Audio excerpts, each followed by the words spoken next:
يلا يا حبيبتي، يلا عشان نلحق نجهز شنطنا للسفر. يلا عشان نرحل من وطننا فلسطين ونبقى دايما من غير وطن. كل ده بعد ما قامت دولة إسرائيل اللي في 14 مايو أعلنوا قيامها، وأولها أمريكا اللي اعترفت بيها. وأدينا اهو بقينا من غير وطن.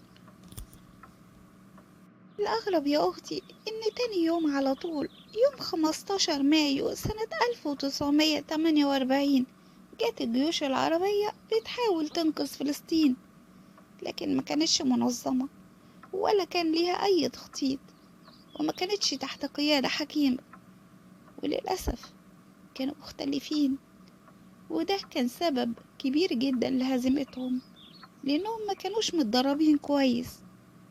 والغريبة إن أمريكا كمان اتدخلت علشان تعمل هدنة لمدة شهر عشان تنقذ اليهود، وجهزتهم ودربتهم كويس وسلحتهم.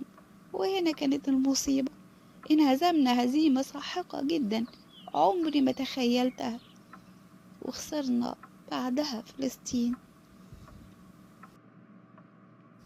صحيح، عندك حق. حرب فلسطين سنة 1948 كانت سبب كبير جدا إنها ضيعت حقنا، وضيعت جزء كبير من فلسطين، وهجروا أعداد كبيرة من الفلسطينيين وأصبحوا لاجئين. لكن برضو مش هنسيب حقنا، وهنرجع تاني، وهنكون صامدين.